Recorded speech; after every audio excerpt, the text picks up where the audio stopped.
공독의 여정을 따라서 매일 아침 말씀 보고 있습니다. 오늘은 여호수아 20장에서 22장까지의 내용이 될 것 같습니다. 여호수아가 네 가지 큰 단어로 이제 정리가 된다고 몇 번 말씀드렸는데요. 건너라, 그리고 정복해라, 분배해라, 그리고 이제 마지막에 섬기라인데 아마 20장부터의 내용이 그와 관련된 내용이 아닐까 싶습니다. 왜냐하면 이 20장과 21장에 이제 레인에 대한 이야기가 마무리되며 언급되고 있기 때문입니다. 레위 지파는 그들에게 기업이 주어지지 않았지만 그들이 이스라엘 가운데 곳곳에 흩어져서 성읍을 분배받게 됩니다. 그것이 21장에 나오고요.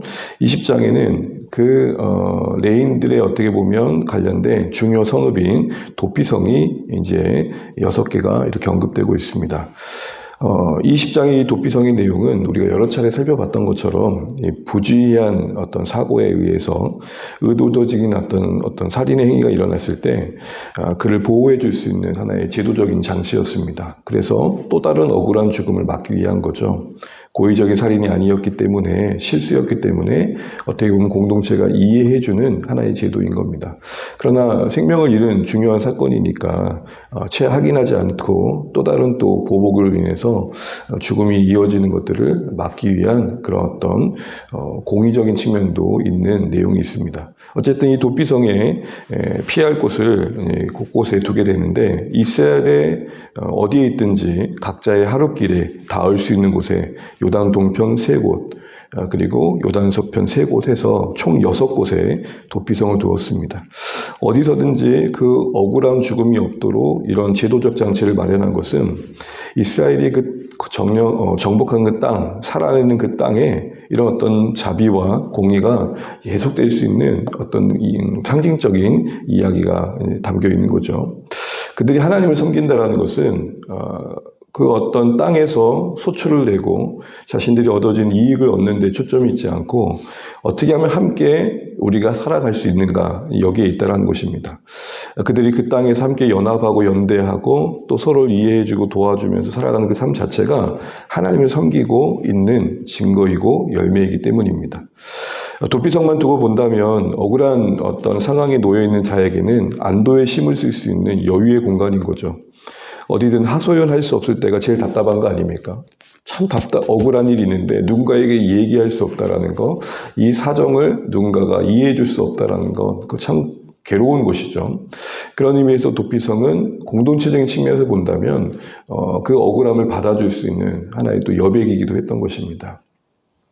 그리고 이 도피성에 피한 사람은 절차에 의해서 그가 정말 고의로 사고를 낸 것이 아닌지를 확인했어야 됐고, 그것이 분명해진 뒤에는 대제사장이 죽을 때까지 그 성읍에 머물러야 했었습니다. 임의로 나왔다가 피해 보복을 당할 경우에는 거기에 대한 책임을 오롯이 그 자신이 져야 됐던 거죠. 대제사장의 죽음과 그의 운명을 묶어두고 있는 이유는 그의 어떤 그 행한 것이 고의적이진 않더라도 그가 행한 사망에 대한, 죽음에 대한 그 어떤 속전의 역할을 했던 것입니다. 대제사장과 그를 묶어서 대제사장의 죽음이 그에게는 다시 한번 일상으로 돌아갈 수 있는 근거였던 것이죠. 이런 속죄의 개념은 구약 곳곳에 숨겨져 있고 이것은 성경 전체로 본다면 우리 주님 안에서 우리가 용납받고 새로운 생명을 얻는 것과 마찬가지입니다. 우리가 하나님 앞에 설 수 있는 유일한 이유는 우리 대신하여 죽으신 하나님의 아들 예수 그리스도의 희생이 근거한 것이죠. 바로 그런 모든 의미들이 이 도피성 안에 있습니다. 그러므로 오늘 우리에게 도피성을 준다는 것은 어떤 상황을 마주할 때 쉽게 판단하지 않고 그 억울함을 이해해주는 그런 여유와 마음을 갖는 것입니다. 또한 우리가 하나님의 아들 예수 그리스도 안에서 그 은혜 안에서 용납받아서 하나님 앞에 설 수 있는 인생 되었다는 사실들을 다시 한번 잊지 않는 것이죠. 이것을 제도화했다라는 것은 그 피난처를 곳곳에 뒀다는 것은 우리 공동체 안에 그래도 뭔가 숨 쉴 수 있는 곳이 있어야 된다는 것입니다. 우리 모두가 서로를 그런 이해하는 쪽으로 갖고 가는 것, 그것이 하나님을 섬기는 아름다운 모습이겠죠. 그래서 이 6개의 도피성이 상징하는 바의 의미와 내용을 우리 공동체 안에서도 잘 구현해 가야겠다 싶습니다. 그래서 이 도피성을 한미대로 말한다면 은혜이고 그리고 돌봄이며 쉼이고 숨을 쉴 수 있는 곳이고 그래서 함께 공동체성을 세워가면서 하나님 앞에서 그 땅을 갖고 갔던 그 도피성의 모습이 우리 안에 그렇게 이루어져 갈 수 있는 것입니다. 21장을 보시게 되면 이제 레위 사람들에게 성읍이 배치되는 내용이 나오는데요. 가장 21장 1절 한번 2절 보시게 되면 그때 레위 사람의 족장들이 제사장 엘르아살과 눈의 아들 여호수아와 이스라엘 자손의 지파 족장들에게 나와 2절입니다. 가나안 땅 실로에서 그들에게 말하여 이르되 여호와께서 모세에게 명령하사 우리가 거주할 성읍들과 우리 가축을 위해 그 목초지들을 우리에게 주라 하셨나이다 하면서 레위 지파에게 약속하셨던 그 기업의 그 성읍들을 요청하고 있는 내용이 나옵니다.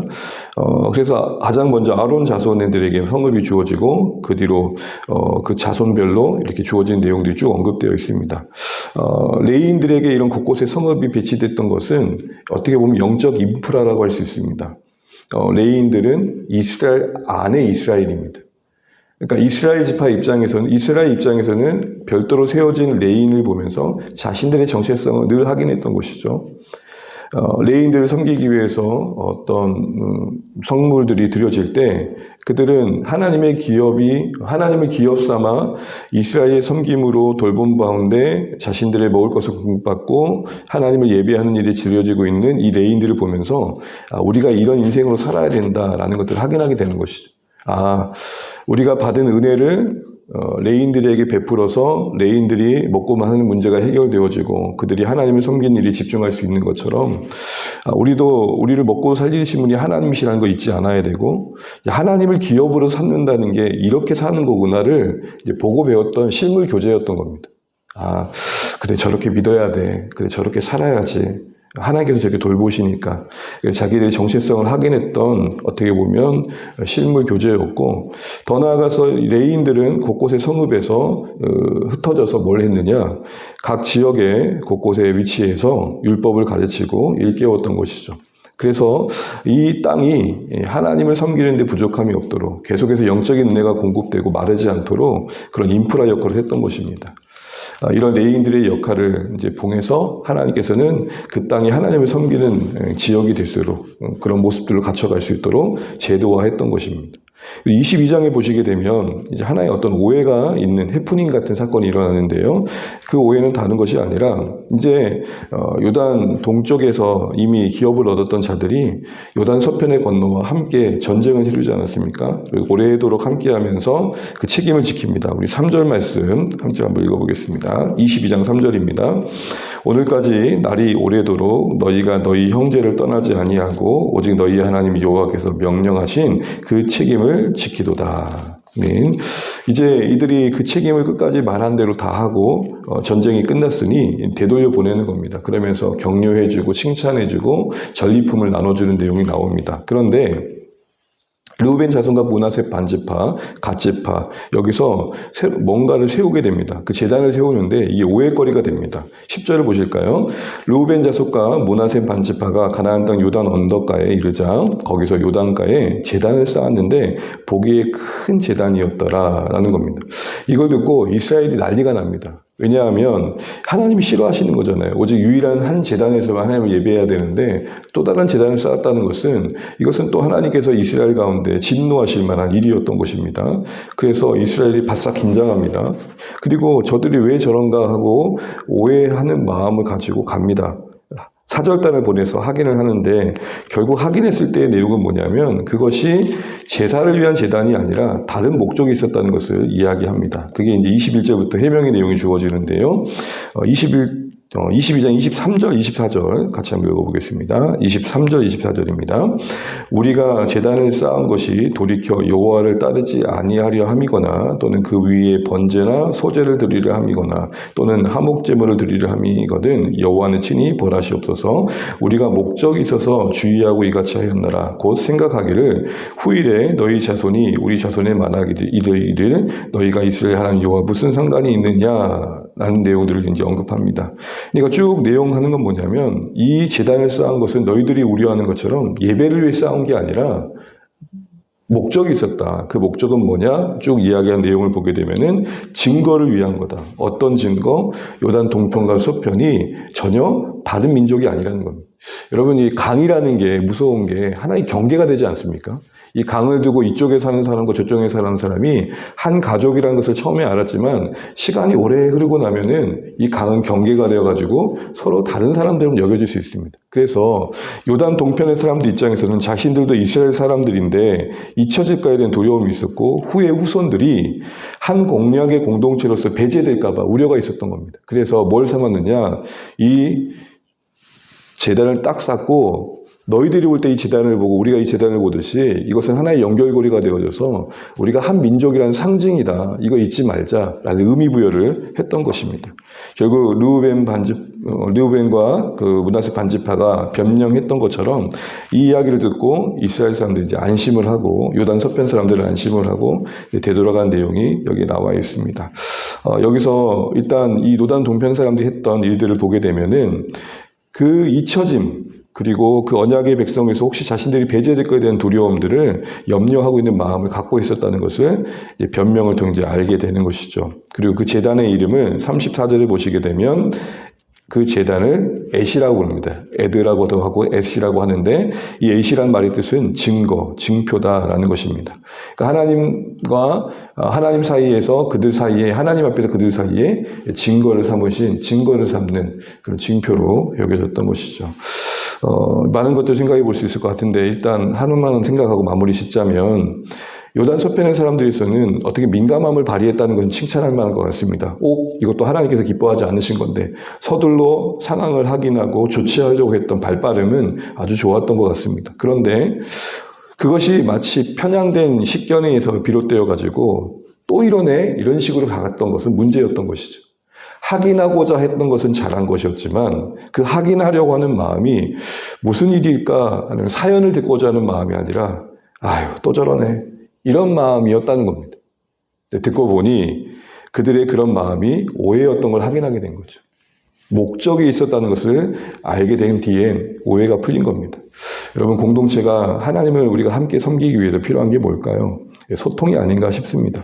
아무리 잘해도 참 어려운 게 소통인 것 같고 그래서 오해가 될 때도 있고 서로가 그 확정된 마음을 가지고 아유 또 저러네 라는 마음으로 대할 때가 있는 것 같습니다. 오늘 22장이 섬겨야 된다는 영역에서 자리매김하고 있을 때 하나님은 우리의 어떤 현실을 잘 파악하고 계시다는 생각이 듭니다. 하나님을 섬길 때 우리 모두 하나님과의 관계 속에 생긴 문제보다는 서로에서 생긴 갈등으로 인해서 하나님을 섬기지 못할 때가 있는 것이죠. 이스라엘이 온전히 하나의 공동체로서 하나님을 하나님께서 뜻하신 대로 잘 섬겨가기 위해서 뛰어넘어야 될, 어쩌면 극복했어야 될 가장 중요한 것은 바로 섬김입니다. 하나의 소통이었습니다. 그 증거로 증표를 삼았던 그 증거의 돌 가운데 뒀던 것처럼 우리도 서로가 하나된 한 공동체라는 사실을 눈으로 볼 수 있는 어떻게 보면 그 어떤 증표와 같은 것들을 가운데 둘 필요가 있는 것이죠. 우리와 서로는 오해할 수 없는 함께 가고 있는 한 백성인 하나님 나라의 한 공동체라는 것을 서로 의심할 수 없는 징표 같은 게 필요하다는 겁니다. 그게 뭘까요? 우리 사이에 십자가가 있는 겁니다. 하나님께서 십자가의 은혜로 나를 살리셨고 또 당신의 십자가의 은혜로 살리셨듯이 오직 저것이 우리 가운데 있는 한 우리는 그 어떤 오해도 가릴 수 없는 관계입니다. 22장이 많은 생각들을 우리 가운데 하게 합니다. 우리가 각자 하나님을 가지고 하나님을 향해 갖는 마음을 좋은 마음을 가지고 섬기려고 해도 서로와 서로 간에 혹여라도 이런 오해 사건들이 쌓이다 보면 함께 한 공동체로 하나님을 섬기는 일에 어려움이 있을 수 있는 것이죠. 그래서 르우벤과 므낫세 반지파는 그들이 왜 그런 일을 했는지를 미리 알려줬으면 이런 일이 없었을 거죠. 그래서 어쨌든 이 소통이라는 게 하나님을 섬기는 데서 되게 중요하다라는 사실들을 오늘 아침에 보게 됩니다. 그리고 우리도 서로를 향해서 단정짓기보다는 무슨 일이지? 왜 저럴까라는 어떤 알고자 하는 그런 마음이 필요하겠다 싶은 생각을 해봅니다. 말씀을 맺겠습니다. 20장은 도피성, 21장은 레인들이 각각의 성읍에 위치하는 영적 인프라, 22장은 요단 동편과 서편에 오해가 될 만한 사건의 해소, 이런 내용을 통해서 하나님을 섬기는 이스라엘이 되기 위해서, 그 땅이 하나님을 섬기는 땅이 되기 위해서 어떤 제도적인 장치와 또한 서로에 대한 이해가 필요한지를 보여주고 계십니다. 우리 안에도 이런 하나님의 말씀하신 바가 이루어져서 함께 하나님을 섬기는 것이 기쁨이 되고 유익이 되는 우리 주 안의 공동체에 이뤄갈 수 있는 우리 모두 되시기를 소원합니다. 기도하겠습니다.